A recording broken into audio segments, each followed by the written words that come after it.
जय श्री कृष्णा। गीतांक 73 श्रीमद्भागवत गीता तीसरा अध्याय श्लोक 3.30 कर्म और कर्मफल की आसक्ति से छूटने के सिद्धांत। प्रस्तुति योगी अंश रमेश चंद्र भार्गव।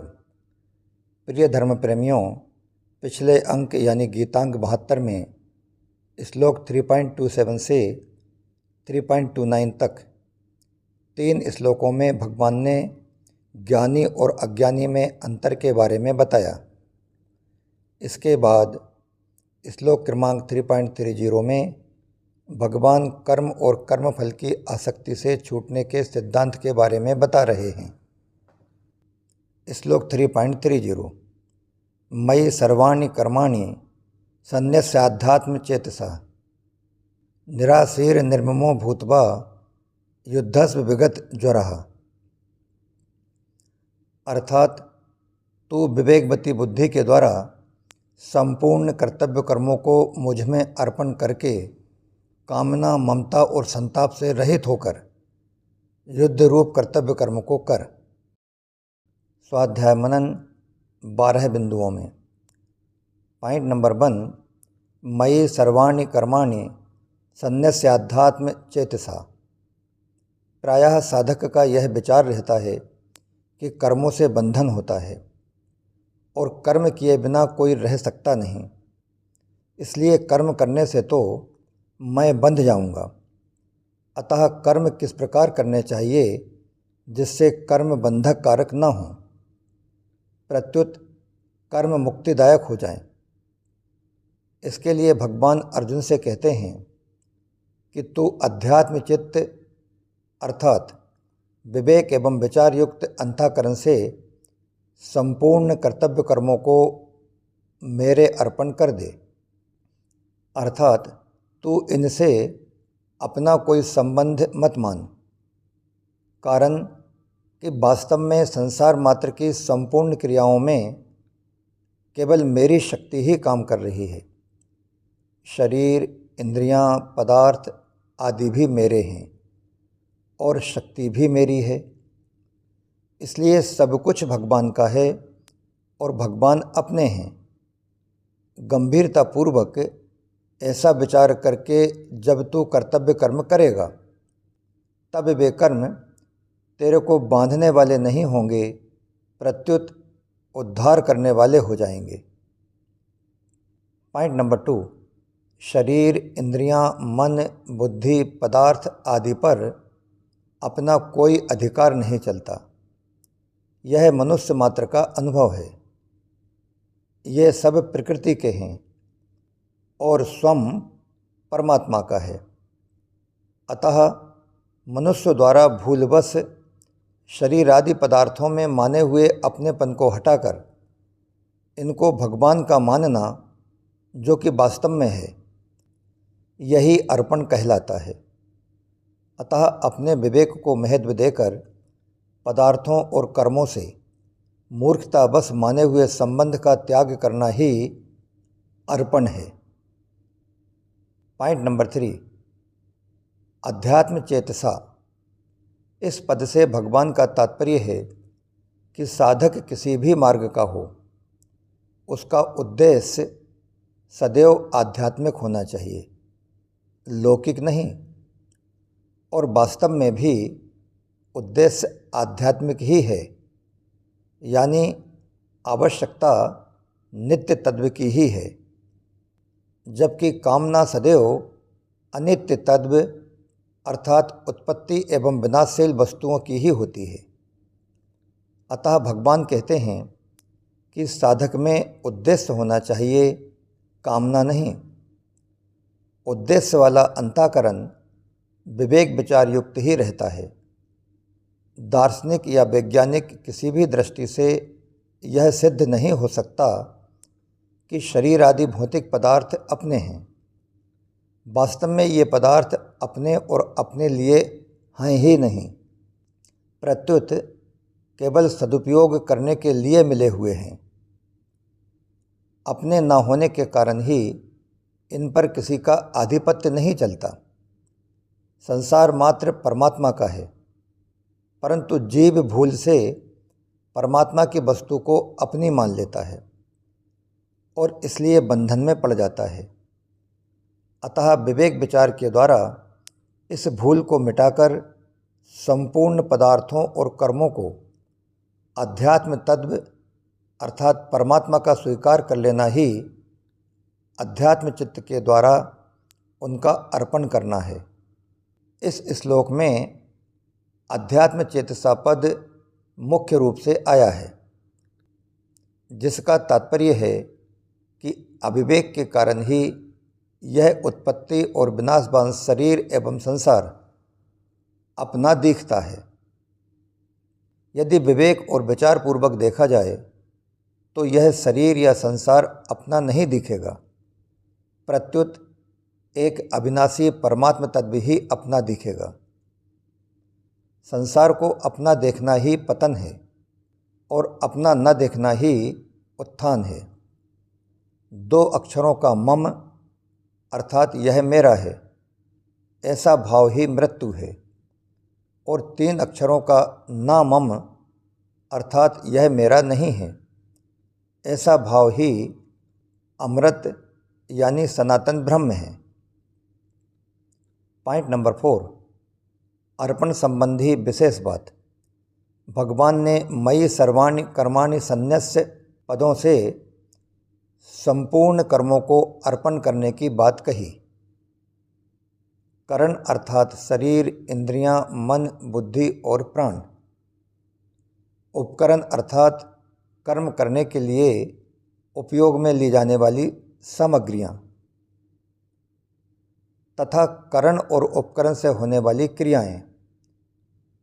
इन तीनों को मनुष्य ने भूलवश अपनी और अपने लिए मान लिया, जो न पहले कभी इसके थे, न वर्तमान में इसके हैं, न भविष्य में इसके होंगे और कभी इसके हो सकते भी नहीं हैं, क्योंकि उत्पत्ति और विनाश वाली वस्तुओं से अविनाशी का भला क्या संबंध है।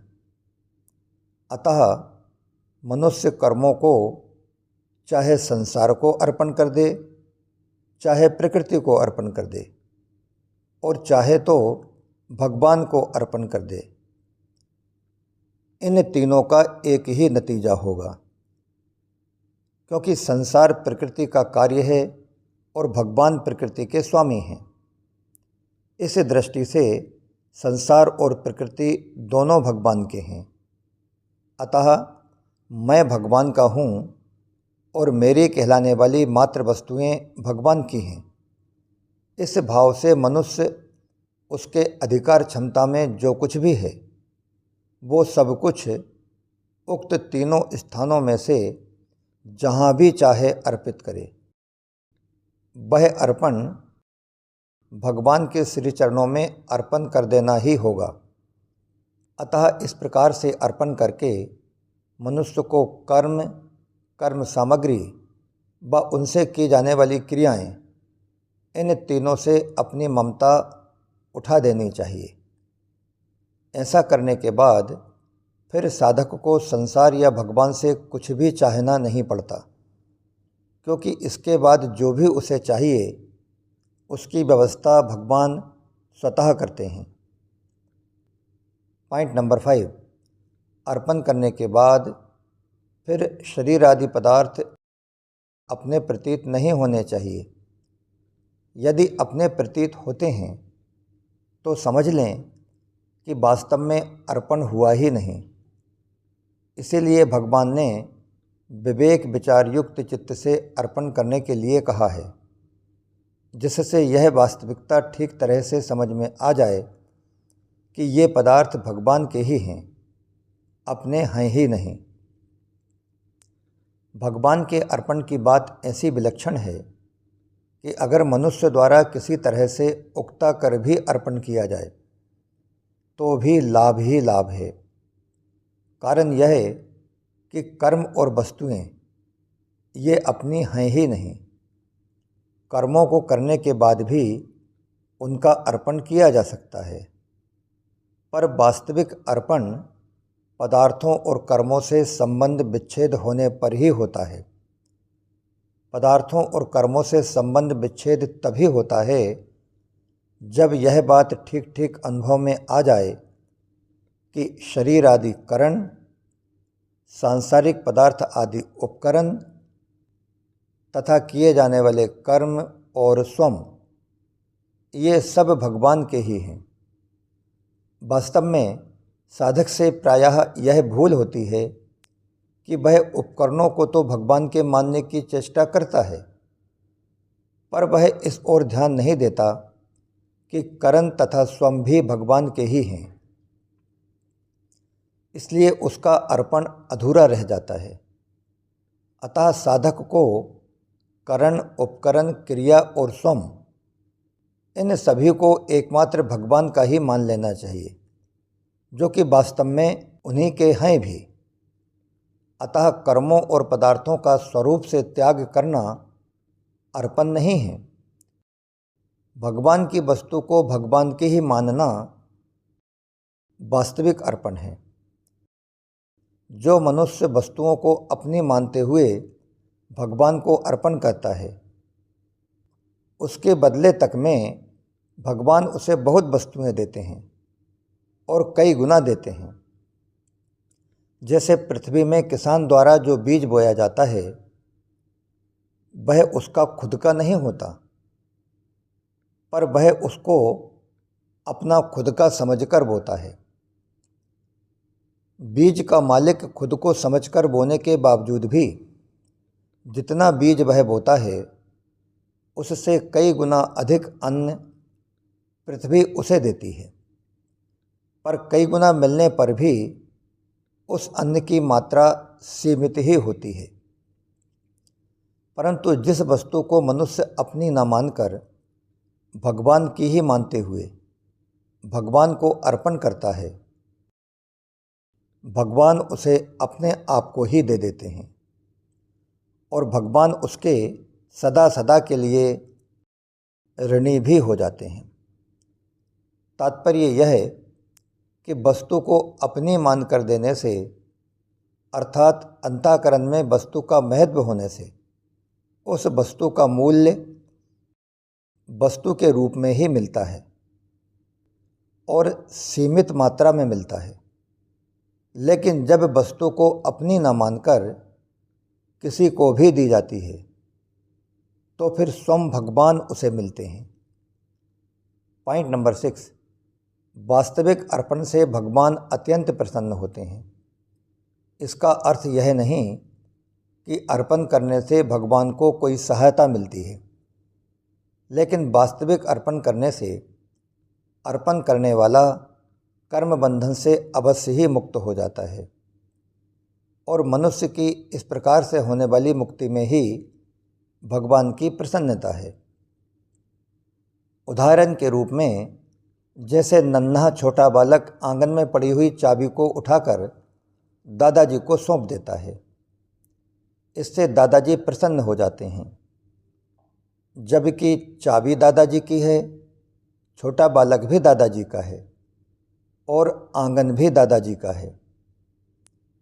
वास्तव में दादाजी चाबी के पाने से प्रसन्न नहीं होते, प्रत्युत बालक का चाबी देने का जो भाव होता है, उस भाव को देखकर वे प्रसन्न होते हैं और अपने हाथ आसमान की ओर ऊंचा करके बालक से कहते हैं कि तू इतना बड़ा हो जा, अर्थात उसे अपने से भी ऊंचा बड़ा होने का आशीर्वाद देते हैं।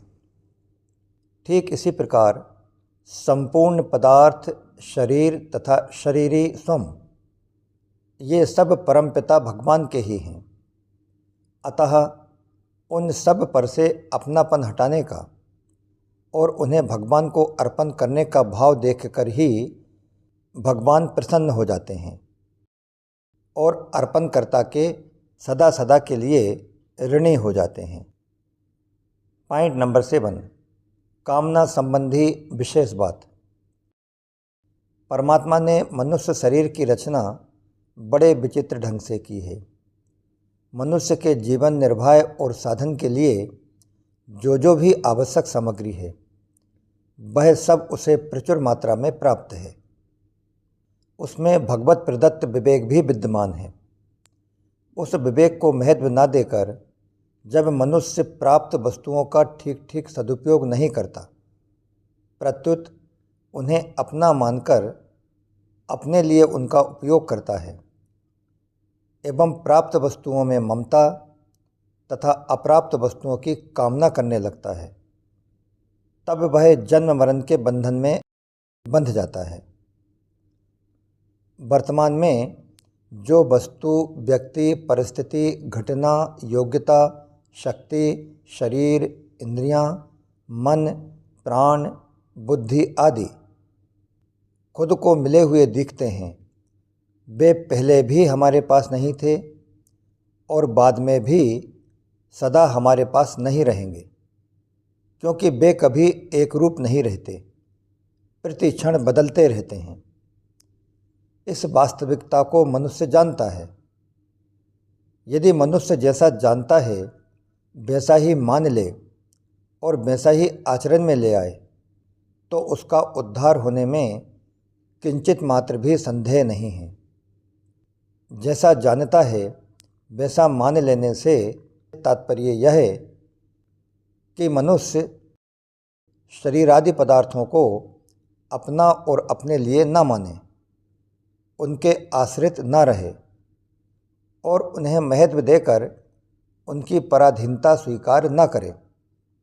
पदार्थों को महत्व देना मनुष्य की महान भूल है। साथ ही पदार्थों की प्राप्ति से अपने को कृतार्थ मानना महान बंधन है। नाशवान पदार्थों को महत्व देने से ही उन पदार्थों की नई नई कामनाएं उत्पन्न होती हैं और ये कामनाएं ही संपूर्ण पापों, तापों, दुखों, अनर्थों, नरकों आदि की जड़ हैं।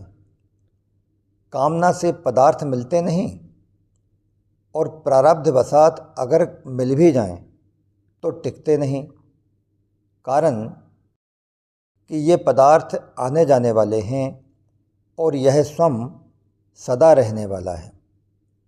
अतः कामना का त्याग करके मनुष्य को अपने कर्तव्य कर्म का पालन करना चाहिए। यहाँ शंका हो सकती है कि कामना के बिना कर्मों में प्रवृत्ति कैसे होगी। इसका समाधान यह है कि कर्मों में प्रवृत्ति कामना की पूर्ति के लिए भी होती है और कामना की निवृत्ति के लिए भी होती है, अर्थात दोनों के लिए कर्मों में प्रवृत्ति होती है। साधारण मनुष्यगण कामना की पूर्ति के लिए कर्मों में प्रवृत्त होते हैं और साधकगण आत्मशुद्धि हेतु कामना की निवृत्ति के लिए कर्मों में प्रवृत्त होते हैं। गीता 5.11। वास्तव में देखा जाए तो कर्मों में प्रवृत्ति कामना की निवृत्ति के लिए ही है, कामना की पूर्ति के लिए नहीं। पॉइंट नंबर 8, मनुष्य शरीर उद्देश्य की पूर्ति के लिए ही मिला है। उद्देश्य की पूर्ति होने पर कुछ भी करना शेष नहीं रहता।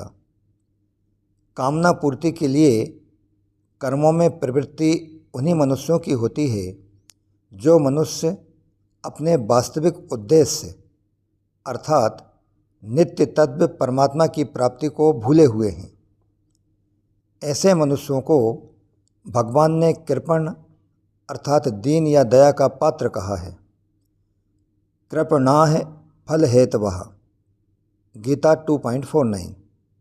इसके विपरीत जो मनुष्य उद्देश्य को सामने रखकर कामना की निवृत्ति के लिए कर्मों में प्रवृत्त होते हैं, उन्हें भगवान ने मनीषी, बुद्धिमान और ज्ञानी कहा है। फलम त्यक्त्वा मनीषिणः, गीता 2.51।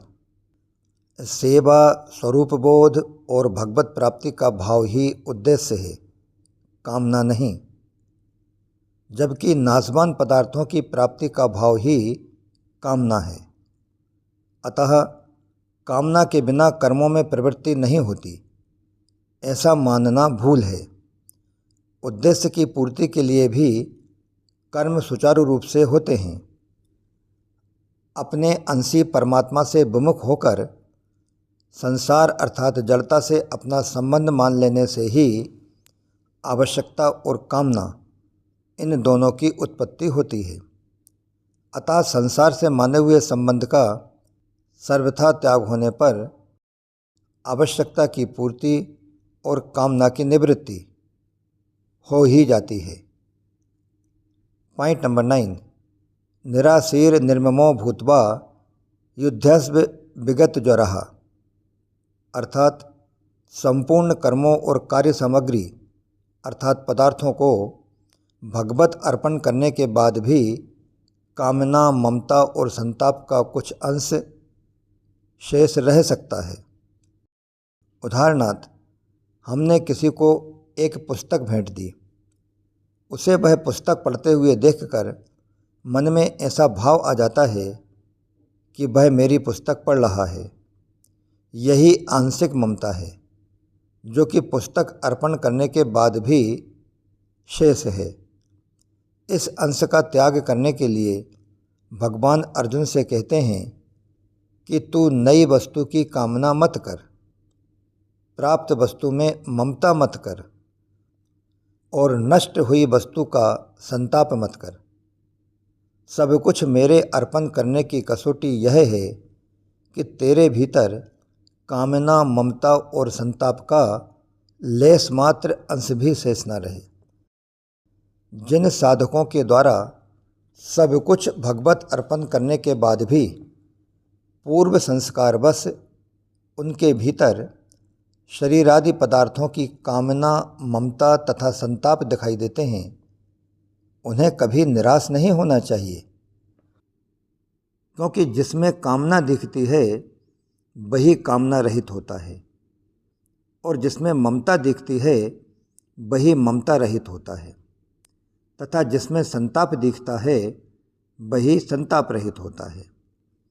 इसी प्रकार जो देह को अहम अर्थात मैं मानता है वही विदेह अर्थात अहंता रहित होता है। पॉइंट नंबर 10, इस प्रकार संपूर्ण जगत में मनुष्य ही एकमात्र जीव है जो कामना, ममता और संताप रहित होने का पूरा अधिकारी है। गीता में ज्वर शब्द केवल यहीं आया है। युद्ध में कौटुंबिक स्नेह आदि से संताप होने की संभावना रहती है। अतः युद्ध रूप कर्तव्य कर्म करते समय विशेष सावधान रहने के लिए भगवान विगत ज्वरः पद देकर अर्जुन से कहते हैं कि तू संताप रहित होकर युद्ध रूप कर्तव्य कर्म को कर। अर्जुन के सामने युद्ध के रूप में कर्तव्य कर्म था, इसलिए भगवान युद्धस्व पद से उन्हें युद्ध करने की आज्ञा देते हैं। इसमें भगवान का तात्पर्य युद्ध करने से नहीं, प्रत्युत कर्तव्य कर्म करने से है, क्योंकि उस समय अर्जुन का कर्तव्य युद्ध करना था। इसलिए समय समय पर जो कर्तव्य कर्म सामने आ जाए उसे साधक को निष्काम, निर्मम तथा निसंताप होकर भगवत अर्पण की बुद्धि से निष्पन्न करना चाहिए। उसके परिणाम सिद्धि या असिद्धि की तरफ नहीं देखना चाहिए। सिद्धि असिद्धि, अनुकूलता प्रतिकूलता आदि में सम रहना ही विगत ज्वर होना है, क्योंकि अनुकूलता से होने वाली प्रसन्नता और प्रतिकूलता से होने वाली उद्विग्नता, ये दोनों ही ज्वर अर्थात संताप हैं। राग, द्वेष, हर्ष, शोक, काम, क्रोध आदि विकार भी ज्वर हैं। संक्षेप में राग, द्वेष, चिंता, उद्वेग, हलचल आदि जितनी भी मानसिक विकृतियाँ या कि विकार हैं वे सब ज्वर हैं और उनसे रहित होना ही विगत ज्वराह पद का तात्पर्य है। पॉइंट नंबर 11, इस श्लोक की विशेष बात यह है कि जब साधक का एकमात्र उद्देश्य परमात्मा प्राप्ति का हो जाता है, तब उसके पास जो भी सामग्री, वस्तु, परिस्थिति आदि होती है, वह सब साधन रूप अर्थात साधन सामग्री हो जाती है। फिर उस सामग्री में बढ़िया घटिया जैसे भेद या विभाग नहीं होते। इसीलिए सामग्री जो है और जैसी है, वही और वैसी ही भगवान के अर्पण करनी है। भगवान ने जैसा दिया है वैसा ही उन्हें वापस करना है।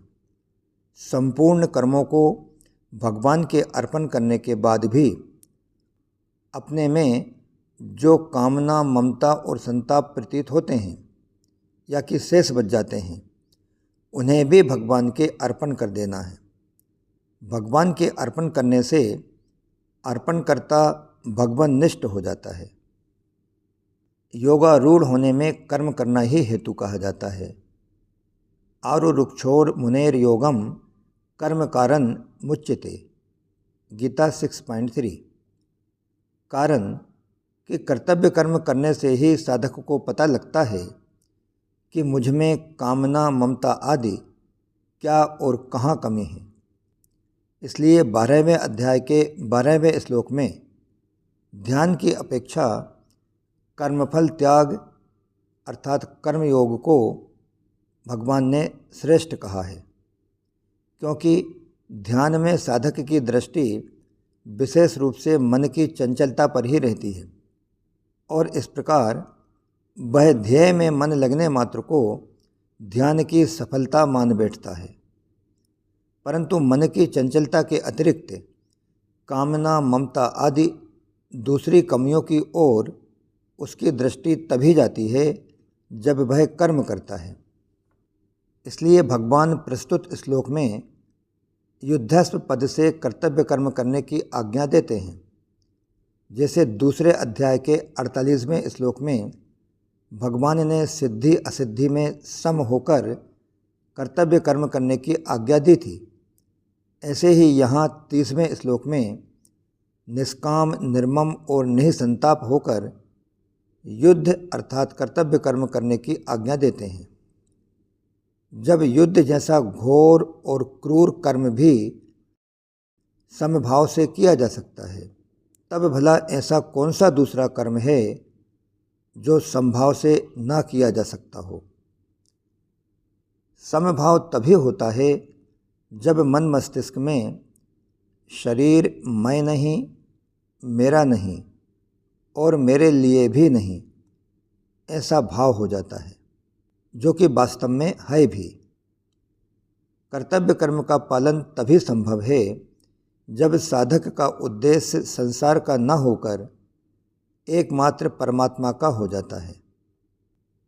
परमात्मा प्राप्ति के उद्देश्य से साधक ज्यों-ज्यों कर्तव्य परायण होता है, त्यों ही त्यों कामना, ममता, आसक्ति आदि दोष स्वतः मिटते चले जाते हैं और समता में अपनी स्वाभाविक स्थिति का अनुभव हो जाता है। समता में अपनी स्थिति का पूर्ण अनुभव होते ही कर्तापन सर्वथा मिट जाता है और उद्देश्य के साथ एकता हो जाती है। यह नियम है कि अपने लिए कुछ भी पाने या करने की इच्छा न रहने पर अहम अर्थात व्यक्तित्व स्वतः नष्ट हो जाता है। अर्जुन श्रेय अर्थात कल्याण तो चाहते हैं, पर युद्ध रूप कर्तव्य कर्म से हटकर चाहते हैं। इसलिए अर्जुन के द्वारा अपना श्रेय पूछने पर भगवान उन्हें युद्ध रूप कर्तव्य कर्म करने की आज्ञा देते हैं, क्योंकि भगवान के मतानुसार कर्तव्य कर्म करने अर्थात कर्मयोग से भी श्रेय की प्राप्ति होती है और ज्ञान योग एवं भक्ति योग से भी श्रेय की प्राप्ति होती है। Last one, point number 12। इस प्रकार श्लोक क्रमांक 3.30 में भगवान ने कर्म और कर्मफल की आसक्ति से छूटने के सिद्धांत बतलाए। इसी के साथ गीतांक 73 यहीं समाप्त होता है।